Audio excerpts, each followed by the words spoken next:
سنت مؤکدہ کہتے ہیں جو فرض کی طرح اور واجب کی طرح تو نہیں ہوتی، لیکن وہ عام سنتوں کی طرح بھی نہیں ہوتی کہ اس کو چھوڑنے والے کو ملامت ہی نہ کی جائے، تو اس کو سنت مؤکدہ کہتے ہیں۔ عام سنتوں سے زیادہ تاکید ہے اس کی، کیونکہ نبی صلی اللہ علیہ وسلم نے جہاں بھی صیام رمضان کا ذکر کیا، قیام رمضان کا بھی ساتھ میں ذکر کیا، دن کا روزہ رات کا قیام، دن کا روزہ رات کا قیام۔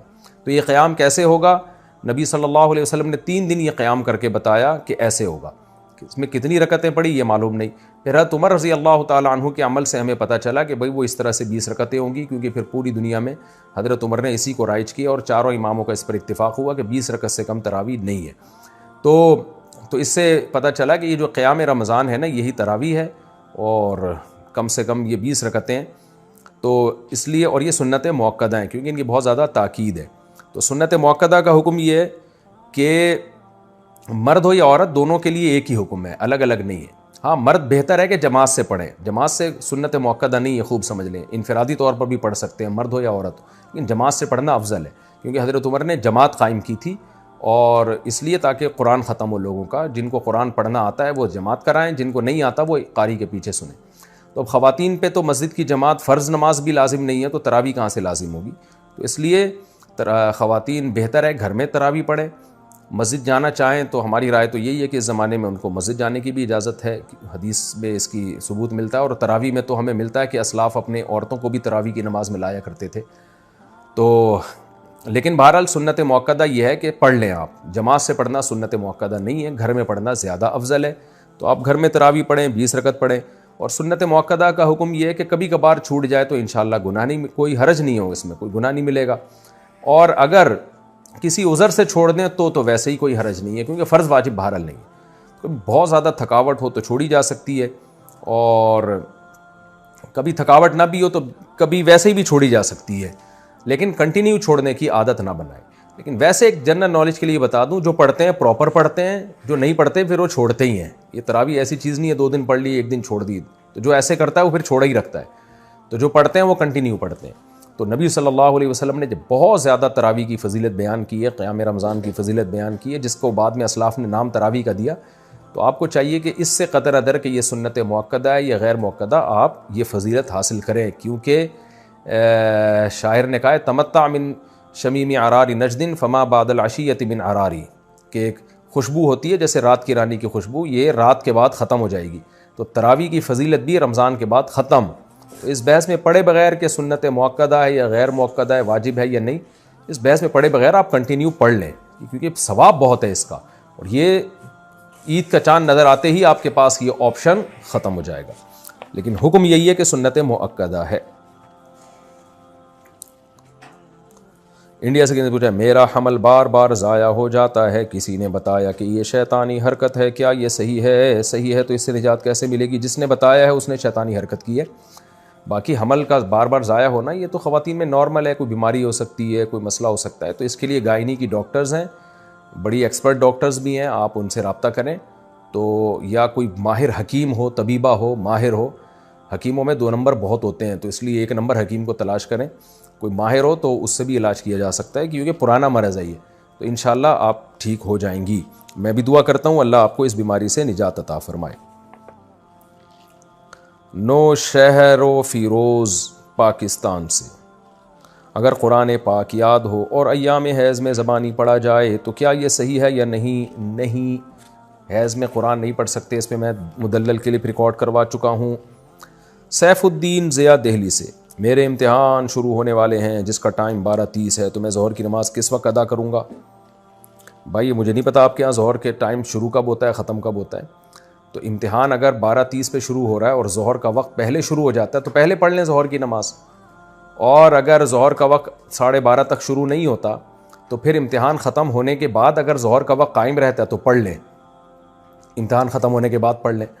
اور اگر آپ سمجھتے ہیں ایگزامینیشن ہال میں جتنی دیر بیٹھوں گا ظہر کا پورا وقت ختم ہو چکا ہوگا، نقشے میں دیکھ لیں، میپ میں، یعنی جو جدول ہوتا ہے نا جس میں نمازوں کے ٹائم ہوتے ہیں، تو پھر آپ کو امتحان کے دوران نماز پڑھنی پڑے گی۔ اس کا طریقہ یہ ہے کہ آپ کسی بہانے سے چلے جائیں، واش روم چلے جائیں یا کہیں بھی وضو کر لیں، اور پھر جا کے جلدی سے 4 فرض پڑھ لیں۔ آپ سنتیں ایسی مجبوری میں چھوڑ دیں آپ، لیکن فرض نماز کسی قیمت پہ قضا نہیں ہو سکتی، خوب سمجھ لیں۔ عائشہ اختر راجستھان انڈیا سے، ہمارے ہاں دو باتیں بڑی عام ہیں، ایک یہ کہ حشر میں ایک سوال ہوگا جس میں آپ سے پوچھا جائے گا کہ آپ کا پیر کون ہے، اگر اس کا جواب نہیں دے پائے تو جہنم میں جائیں گے۔ دوسری یہ کہ جس کا کوئی پیر نہیں ہوتا اس کا پیر شیطان ہوتا ہے، اس لیے پیر بنانا بہت ضروری ہے۔ تو مہربانی کر کے بتائیں کیا یہ باتیں درست ہیں؟ دیکھیں، پہلی بات تو بالکل ہی کالعدم ہے کہ حشر میں سوال ہوگا آپ کا پیر کون ہے، نہ پیر کا سوال ہوگا نہ منگل کا سوال ہوگا، ذہن میں رکھیں۔ باقی یہ کہ جس کا پیر کوئی نہیں ہوتا اس کا پیر شیطان ہوتا ہے، یہ کسی حد تک درست بھی ہے، کسی حد تک غلط بھی ہے۔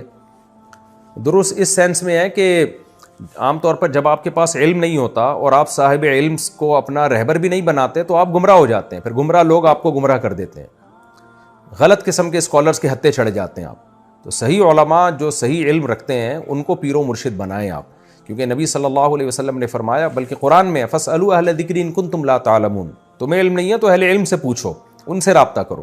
تو اس سینس میں علماء پیر و مرشد ہوتے ہیں۔ تو آپ جس کو بہتر سمجھیں کہ یہ اس کے پاس تقویٰ زیادہ، علم زیادہ ہے، تو اس کو اپنا بڑا بنا لیں، لیکن وہ خود سنت کا متبع ہو، خود توحید پرست ہو، بدعتی نہ ہو، شہوت پرست نہ ہو، حب دنیا کا مریض نہ ہو، تو یہ بہتر ہوتا ہے۔ کیونکہ بے لگام اونٹ جو ہے نا وہ پھر ادھر ادھر بھٹکتا رہتا ہے، تو اس کا رزلٹ دیکھیں نا آپ، جو علماء کو فالو نہیں کرتے پھر کدھر جاتے ہیں وہ۔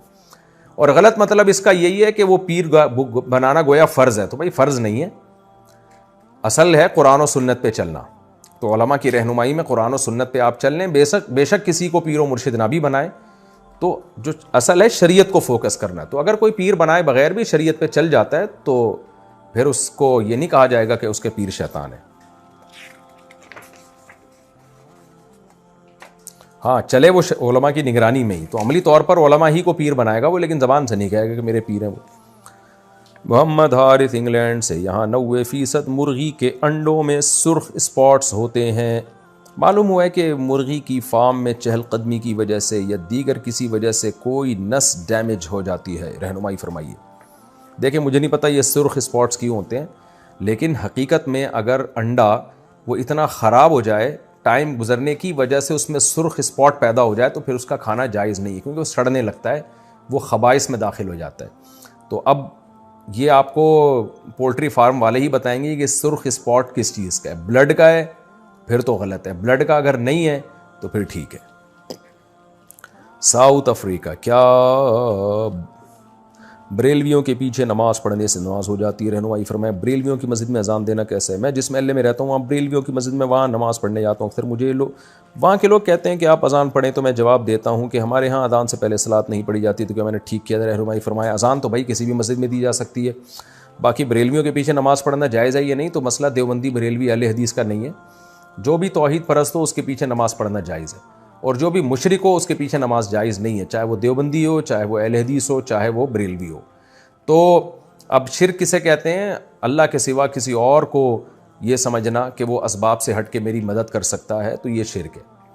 تو چاہے وہ دیوبندی کرے چاہے اہل حدیث کرے، بعض دیوبندی بھی ایسا کرتے ہیں کہ وہ ایسے ان کے عقیدے خراب ہو گئے ہیں کہ وہ شرکی حد تک پہنچے ہوئے ہیں، ایسے پیر و مرشد جاہل ہیں، دیوبندیوں میں بھی کہتے ہیں اپنے آپ کو دیوبندی ہیں، لیکن ان کے یہ عقیدے ہیں کہ نبی صلی اللہ علیہ وسلم جو ہے، ہم جہاں سے آپ کو پکاریں آپ ہماری جواب کا جواب دیتے ہیں اور ہماری پکار پہ لبیک کہتے ہیں، اس طرح کے ان کے بھی عقیدے ہیں۔ بریلویوں میں بھی ایسے لوگ ہیں، اور شاید اہل حدیث میں بھی ہوں ایسے، لیکن میرا خیال ہے اہل حدیث میں ذرا مشکل ہی ہے اس طرح کے لوگ ہوں، لیکن جاہل پیر جہاں بھی ہوں گے، تو کیونکہ اہل حدیثوں میں تصوف نہیں ہے تو ان میں یہ چیزیں ذرا کم ہیں، لیکن دیوبندیوں میں بھی کم ہیں، لیکن یہ نہیں ہے کہ نہیں ہے۔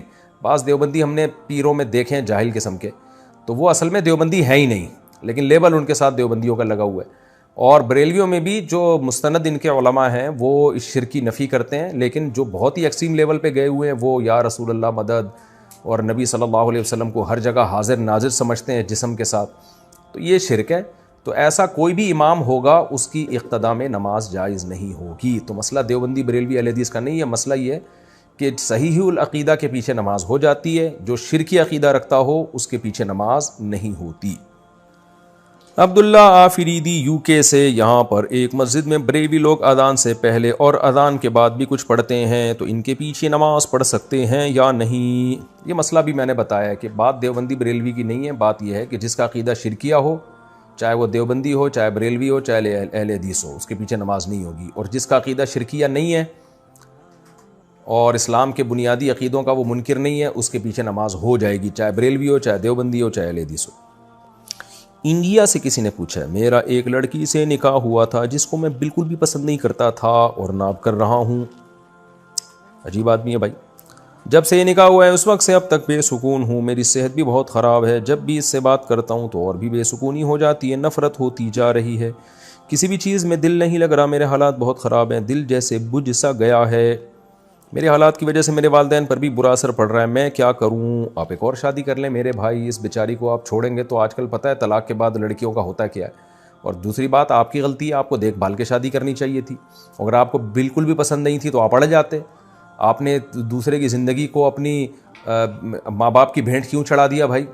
لڑکا کہتا ہے میرے ماں باپ کا دباؤ تھا. بھائی صاحب آپ جو ہے نا ماں باپ کے کہنے میں آ کے آپ کسی لڑکی کی زندگی آپ برباد کر رہے ہو. تو آپ کو اگر نہیں کرنی تھی آپ کہہ دیتے کہ بھائی یہ نہیں ہو سکتا, میں کسی صورت میں قبول نہیں کروں گا. دیکھا ہی ہوگا نا آپ نے, یا بغیر دیکھے کر لیا آپ نے. تو اب اگر آپ نے اس کو دھوکہ دیا اور اس بیچاری کو جو ہے نا ماں باپ کے کہنے پر نہ چاہتے ہوئے بھی شادی کر لی, تو اس میں لڑکی کا کیا قصور ہے؟ تو اس صورت میں ہم کبھی بھی طلاق کا مشورہ نہیں دیتے. لڑکیوں کے ساتھ حالات بہت خراب ہو جاتے ہیں طلاق کے بعد. تو آپ کے پاس اللہ نے ایک آپشن دیا, 3 مزید شادیاں کریں آپ.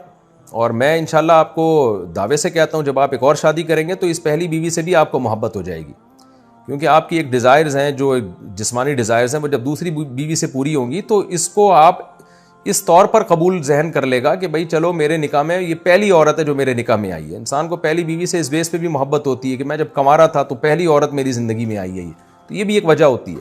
اب آپ دیکھیں نا لوگوں کی بیوی بوڑھی ہو جاتی ہے پھر بھی لوگ محبت کر رہے ہوتے ہیں. کیوں بھائی؟ یہ میری جو ہے نا زندگی میری اس کے ساتھ گزری ہے. تو میں مشورہ آپ کو نہیں دوں گا. باقی شرعی حکم کیا ہے؟ شرعی حکم یہ ہے کہ مرد جب طلاق دینا چاہے کسی معقول وجہ سے وہ طلاق دے سکتا ہے, بشرطے کہ طہر میں پاکی کے ایام میں 1 طلاق دے, ہم بستری کیے بغیر, وہ جو طلاق کا سنت طریقہ ہے. تو اس طریقے سے طلاق دیں گے, طلاق ہو تو جائے گی, لیکن بہرحال شریعت نے اس کو ناپسند کیا. اب غض الحلال, حلال ہونے کے باوجود ناپسند کیا. تو حلال ہے آپ کے لیے ایسی لڑکی کو ڈیورس دینا, لیکن بہرحال ناپسندیدہ کام ہے. تو ناپسندیدہ کام کے کبھی بھی مشورے نہیں دیے جا سکتے. اور خاص طور پر اپنی بہن بیٹیاں جو آپ کی بیٹیاں بعد میں ہوں گی ان کو سامنے رکھ کے سوچیں کہ طلاق کے بعد بیچاری لڑکیوں کا حشر کیا ہوتا ہے.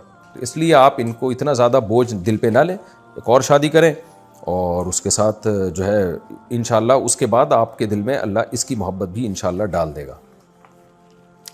انڈیا سے کسی نے پوچھا ہے رمضان میں نفلی عبادت کرنا افضل ہے؟ نفلی عبادت کہاں کرنا افضل ہے؟ گھر میں کرنی چاہیے یا مسجد میں؟ تمام تر نفلی عبادتیں گھر میں کرنا ہی افضل ہیں. ہاں مسجد میں بھی کی جا سکتی ہیں, بعض دفعہ گھر میں دل نہیں لگ رہا ہوتا تو مسجد میں کر لیں, لیکن افضل یہی ہے کہ نبی صلی اللہ علیہ وسلم سے جو ثابت ہے گھر میں. البتہ اشراق کی جو نماز ہے نا اس میں جو حدیث میں آتا ہے کہ فجر پڑھ کے وہیں بیٹھے رہیں, تسبیح کریں, اور سورج جب طلوع ہو جائے اچھی طرح سے تو پھر 2 رکعت پڑھ لیں, تو وہ مسجد میں ہی ہے. اس کے علاوہ جو ہے گھر میں پڑھنا زیادہ افضل ہے. لیکن نہ کرنے سے بہتر ہے کہ کہیں بھی کر لیں, بھلے گھر میں نہیں تو مسجد میں ہی کر لیں, اس چکر میں چھوڑیں نہیں. انڈیا سے اچھا سعودی عرب سے کسی نے پوچھا ہے خواتین کے لیے تبلیغی جماعت میں جانے کے بارے میں کیا حکم ہے؟ رہنمائی فرمائیں. ایک ہی راستہ خواتین کے لیے ڈھنگ کا رہ گیا ہے, جہاں وہ پردہ سیکھتی ہیں, جہاں وہ حیا سیکھتی ہیں, اس کے بارے میں بھی حکم پوچھ رہے ہیں. میں تو کہہ رہا ہوں یہ حکم میں اپنی بیویوں کو لے جایا کرو تبلیغ میں میرے بھائی, بہت فائدہ ہوگا. جن لوگوں نے اپنی عورتوں کو تبلیغ میں لے کر گئے ان کے گھروں میں معمولات زندہ ہو گئے ہیں, تسبیحات تلاوت کی پابندی ہو گئی ہے, تو لے جایا کریں. انڈیا سے کسی نے پوچھا ہے کسی نے بینک میں 1 لاکھ روپے جمع کیے اور ان پیسوں پر بینک نے اس شخص کو بیاض یعنی سود دیا. ان بیاض کے پیسوں کا وہ شخص کیا کرے گا؟ اس کی وضاحت کریں. غلط کام کیا اس نے, بینک میں کیوں سودی بینک میں رکھے؟ بہرحال اب رکھ لیا تو جو سود ملا ہے اس کو لے لے اور ثواب کی نیت کے بغیر صدقہ کر دے. عرفان صاحب ہندوستان سے پوچھتے ہیں ہم 6 بہن بھائی ہیں اور 2 بھائی اور 4 بہنیں. الحمدللہ میری ماں اور باپ ٹھیک ہیں اور میرے ساتھ رہ رہے ہیں. میرے والد کے پاس 3 جائیدادیں تھیں جن میں انہوں نے میری بہنوں کی شادیوں کے لیے 2 جائیدادیں بیچی تھیں اور ان کی شادی میں انہوں نے انہیں سونا اور پیسہ اور دیگر گھریلو ضروریات جیسی قیمتی چیزیں دے دی تھیں. اور میرے والد نے انہیں بتایا تھا کہ میں نے آپ کی خاطر کروڑوں کی 2 جائیدادیں بیچی ہیں, آپ کو پیسے اور سونا دیا ہے اور آپ کی شادیاں اچھے طریقے سے کیں. باقی جائیداد ان 2 بیٹوں کی ہوگی جو میں اور میرا بھائی ہیں, اور وہ بھی اس وقت اس پر راضی ہو گئے تھے. اب اتنے سال گزر چکے کہ میری بہنیں اس پراپرٹی میں حصہ مانگ رہی ہیں, جو میری اور میرے بڑے بھائی کی ہے. میرے والد اور والدہ اب بھی ایک ہی فیصلے پر ہیں کہ باقی ماندہ جائیداد مجھے اور میرے بھائی کو تقسیم کر دیں. الحمدللہ ہماری بہنوں کی اچھی جائیدادیں ہیں، لیکن پھر بھی وہ اس جائیداد میں حصہ کا مطالبہ کر رہی ہیں جو میرے والد نے میرے اور میرے بھائی کے لیے رکھی ہے. جو رقم اور سونا میرے والد میری بہنوں کو ان کی شادی میں میرے والد نے دیا تھا وہ اس حصے کے مقابلے میں بہت زیادہ قیمتی ہے، وہ جو جائیدادیں مانگ رہی ہیں. میں صرف یہ واضح کرنا چاہتا ہوں کہ کیا میں یہ جائیداد اپنے والد اور والدہ سے لے سکتا ہوں؟ کیا اسلام میں اس جائیداد کو قبول کرنا قانونی ہوگا؟ براہ کرم مجھے مشورہ دیں، مسئلہ بتائیں. دیکھو ابھی آپ کے والد صاحب زندہ ہیں تو اس میں نہ بہنوں کا حق ہے نہ آپ کا حق ہے، لیکن آپ کے ابا نے جب کروڑوں کی جائیدادیں یا کروڑوں روپے بیٹیوں کو دے دیے تو اب ابا کو چاہیے کہ اتنا ہی پیسے بیٹوں کو بھی دیں. یہ کہنا کہ جائیداد میں بیٹیوں کا حصہ نہیں ہے یہ غلط ہے، کیونکہ ابا کے انتقال کے بعد جتنا ابا کا مال ہوگا دوبارہ سے اس میں پوری وراثت تقسیم ہوگی اور بہنوں کو بھی پورا حصہ ملے گا. تو اب اس کا یہی حل ہے کہ ابا چونکہ ابھی زندہ ہے تو زندگی میں یہ کام کر لیں کہ جب بہنوں کو دے دیا ہے تو پھر بیٹوں کو بھی ان کا حصہ زندگی میں دے کے ہینڈ اوور کر دیں. یہ کہنا کافی نہیں ہے کہ میرے مرنے کے بعد بیٹیوں کا حصہ نہیں ہے، نہ، ابا کا انتقال ہوگا تو مرنے کے بعد دوبارہ بیٹیوں کا حصہ ملے گا، کیونکہ وراثت مرنے کے بعد اس کا حق ثابت ہوتا ہے. تو جو حق ثابت ابھی ہوا ہی نہیں ابا وہ اس سے دستبردار کر ہی نہیں سکتے. تو اس لیے ابھی سے ابا بیٹوں کو دے کے ہینڈ اوور کر دیں گے تو ٹھیک ہو جائے گا، نہیں کریں گے تو اس جائیداد میں بیٹیوں کا پورا حصہ ہوگا. وحید احمد ضلع مستونگ بلوچستان سے. مفتی صاحب میرا سوال یہ ہے کہ کیا خرگوش حلال ہے یا نہیں؟ اکثر لوگ کہتے ہیں کہ حرام ہے. غلط کہتے ہیں بھائی، خرگوش حلال ہے، اس کی حلت حدیث سے ثابت ہے. خرگوش اصل میں شاید حرام اس لیے کہتے ہیں، خر کہتے ہیں گدھے کو عربی میں، اور گوش کان کو کہتے ہیں. تو گدھے جیسے اس کے کان ہوتے ہیں نا، تو شاید اس وجہ سے لوگ سمجھتے ہیں کہ یہ گدھے کے حکم میں ہے. تو لوگوں کو بتا دیا جائے کہ یہ گدھے جیسا کان ہے، خالی ہے، خود گدھا نہیں ہے یہ. تو کان نہ کھائیں آپ، باقی باڈی کھا لیں آپ. تو باقی خرگوش حلال ہے، صحیح حدیث سے یہ بات ثابت ہے اور اجماع امت سے ثابت ہے، کھا سکتے ہیں.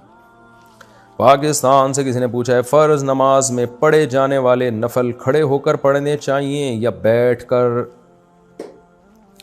کھڑے ہو کر پڑھنے چاہیے نوافل فرض نماز کے بعد، یا کبھی بھی جب نفل پڑھتے ہیں تو کھڑے ہو کر پڑھنے میں ڈبل ثواب ہے، بیٹھ کے پڑھنے میں آدھا ثواب ہے.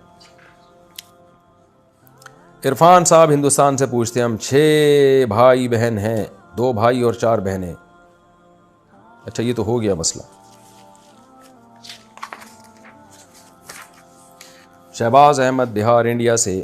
کیا بنا توبہ کے قضا نماز ہو جائے گی؟ کافی بار میں جان بوجھ کر نماز چھوڑ دیتا ہوں، پھر جب وقت ملتا ہے تو اس کی قضا پڑھ لیتا ہوں، جبکہ میں توبہ نہیں کرتا اور دل میں نیت بھی نہیں ہوتی کہ آئندہ نہیں چھوڑوں گا.